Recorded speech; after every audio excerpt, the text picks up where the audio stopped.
बहामनी सत्तेच्या कालखंडात चाकण हे एक प्रमुख ठिकाण होते. पुणे नाशिक मार्गावरील हे एक महत्त्वाचे केंद्र होते. चाकणच्या दुर्गाच्या बांधकामाचा उल्लेख सप्टेंबर 1460 मध्ये आढळतो. सन 1486 साली मलिक अहमद याने निजाम उल मुल्क अहमद भैरी हा किताब धारण करून पुढे निजामशाहीची स्थापना केली. यानेच बहामनी सत्तेच्या आदिल खान व चाकणचा सुभेदार जैनुद्दीन तालिश यांचा पराभव करून चाकणचे ठाणे जिंकले व चाकणचा भुईकोट बहामनी सत्तेकडून जिंकून घेतला. पुढे याच निजामशाहीमध्ये मालोजीराजे भोसले यांना त्यांच्या पराक्रमामुळे 1595 मध्ये पुणे, सुपे, चाकण आणि शिवनेरीची जहागिरी प्राप्त झाली, जी पुढे मालोजीराजे यांचे सुपुत्र अर्थात स्वराज्य संकल्पक शहाजीराजे भोसले यांच्याकडे आली. पुढे इसवी सन 1657च्या दरम्यान हा प्रदेश व चाकणचा हा किल्ला शिवरायांच्या ताब्यात होता असे आढळते.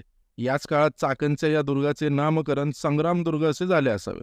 आता आपण किल्ल्याची रचना सर्जेच्या नजरेतून समजून घेऊया. मुळात चौकोनी आकाराच्या या भुईकोट किल्ल्याच्या चारही कोणात 4 भक्कम बुरुजांची साथ आहे. खरं तर हा किल्ला आकाराने लहानच, म्हणजे एखाद्या गडी इतकाच, पण प्रत्येक कोणातील 2 बुरुजांच्या दरम्यान विशिष्ट अंतरावर आणखी बुरुज बांधले गेल्याने हे बांधकाम लढाईसाठी या किल्ल्याला सक्षम बनवते.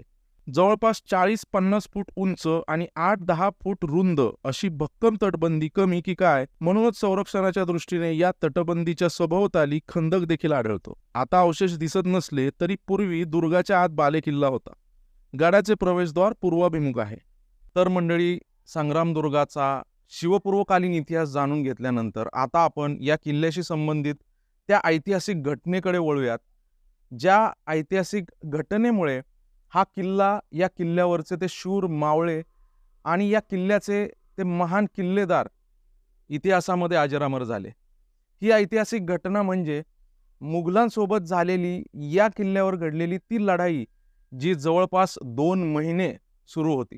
ती ऐतिहासिक लढाई म्हणजे किल्लेदार फिरंगोजी नरसाळा यांनी लढलेली, आपल्या शूरवीर मावळ्यांसोबत, मुघलांसोबत लढलेली ती ऐतिहासिक लढाई. चला जाणून घेऊया त्या लढाई मागचा इतिहास थोडक्यात. या लढाईची सुरुवात झाली एका फरमानाने. आपला मामा शाहिस्ते खान याला औरंगजेबाने दख्खनच्या मोहिमेचे फरमान सोडले. शाहिस्ते खान जून 1659 मध्ये दख्खनचा मुघली सुभेदार बनला होता. याचे मूळ नाव अबू तालिब उर्फ मिर्झा मुराद, तर स्वतःला तो म्हणून घेई अमीरुल उमरा नवाब बहादूर मिर्झा अबू तालिब उर्फ शाहिस्ते खान. तर मिळालेल्या फरमानानुसार मुघली फौज घेऊन त्याच मुघली गतीने शाहिस्ते खानाचा प्रवास सुरू झाला. जानेवारी 1660 मध्ये तत्कालीन औरंगाबादेहून निघालेली ही फौज पुण्यात पोहोचली 9 मे 1660 रोजी आणि जवळपास 20,000ची फौज घेऊन हे मुघल पोहोचले चाकणच्या या संग्रामदुर्गाजवळ. तारीख होती 21 जून 1660. यावेळी शिवाजी महाराज कोल्हापूरच्या किल्ले पन्हाळगडावर होते, जो किल्ला आदिलशाही सरदार सलाबत खान म्हणजे सिद्दी जोहरच्या वेढ्यात पडला होता. शाहिस्ते खानाने चाकणच्या किल्ल्याचा वेढा तीव्र केला. यावेळी संग्रामदुर्गाचे किल्लेदार होते पराक्रमी फिरंगोजी नरसाळे, व ते मराठ्यांचा प्रतिकार काय असतो याचे उत्तम उदाहरणच या शाहिस्ते खानाला आता देणार होते. चाकणच्या या परिसरात त्यावेळी एकूण 84 गावे होती, म्हणूनच या परिसराला चाकण 84 असे म्हटले जाईल. फिरंगोजींनी आधीच युक्ती लावून या चाकण 84 मधील सर्व धान्य संग्रामदुर्गावर आणून ठेवले व जेवढे आणता आले नाही ते सर्व नष्ट करण्यास सांगितले. त्यामुळे आता शाहिस्ते खानाच्या फौजेला लागणाऱ्या अन्नधान्य, जनावरांसाठीचा चारा वगैरे गोष्टींसाठी जुन्नर किंवा पुण्याहून मदतीची वाट पाहावी लागणार होती. मंडळी, आधीच सांगितल्याप्रमाणे चाकणच्या या किल्ल्याचा आकार तसा लहानच. किल्ल्यात फार फार तर 400 सैनिक राहू शकतील, एवढाच काय तो आकार. मग अशा वेळी मुघली 20,000 सैन्य, तोफा, अफाट दारुगोळा, यामुळे शाहिस्ते खानाला तर ही मोहीम सोपीच वाटली असणार. आता दोन्ही बाजूंनी युद्धास सुरुवात झाली. आजूबाजूचा प्रदेश आधीच मुघलांनी काबीज केला होता. लाखाचे पोशिंदे आपले महाराज तिथे स्वतः पन्हाळ्याच्या वेढ्यात अडकलेले, त्यामुळे बाहेरून या मराठ्यांना मदत मिळणे आता अशक्यच होते. पण किल्ल्यातल्या मराठ्यांचं रक्त आता सळसळलं होतं. स्वराज्याची सेवा करता करता प्राण गेले तरी बेहत्तर, याच ऊर्जेने त्यांनीही कंबर कसली. झुंज आता सुरू झाली होती. फिरंगोजींनीही प्रत्युत्तर म्हणून किल्ल्यातून तोफा, बंदुकांचा मारा सुरू केला होता. यामुळे मुघल थोडे मागे हटून या माऱ्याच्या टप्प्याच्या बाहेर अंतर ठेवून त्यांनी आपले तंबू टाकले. हे तंबू आता 55 दिवस इथेच राहणार होते याची त्यांना कल्पनाही नसावी. मुघल तटाजवळ येण्याचा प्रयत्न करताच फिरंगोजींनी नेमून ठेवलेल्या मराठ्यांनी बंदुकीच्या गोळ्यांचा, बाणांचा असा काही मारा केला की मुघलांना पुढे पाऊल ठेवणेही मुश्किल झाले. चाकणच्या संग्रामदुर्गाच्या या तटबंदीने मराठ्यांना पुरेपूर संरक्षण दिले होते.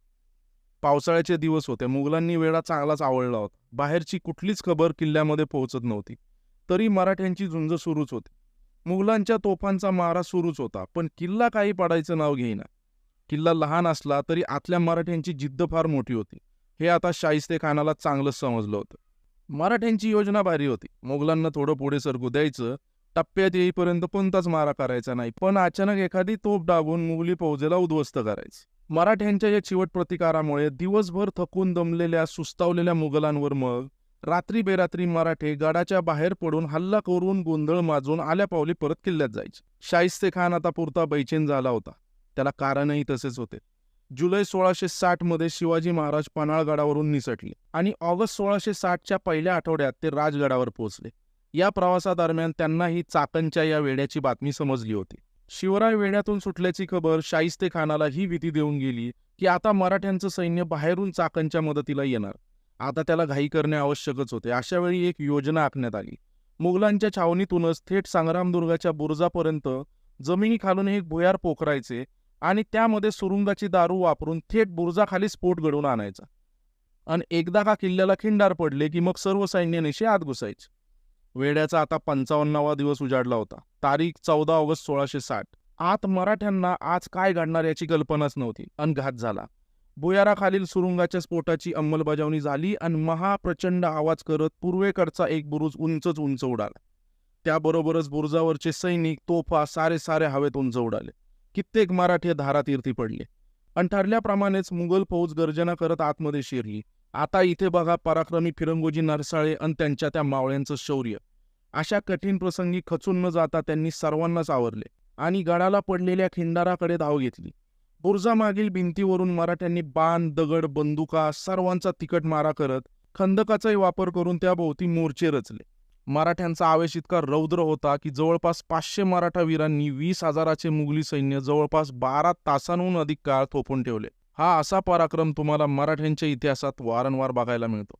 दुसरा दिवस अर्थात 15 ऑगस्ट 1660 हा दिवस उजाडला. तरी गड मुघलांच्या ताब्यात येत नव्हता. मरता मरताही मराठ्यांचा प्रतिकार सुरूच होता. मात्र आता नाईलाज झाला होता.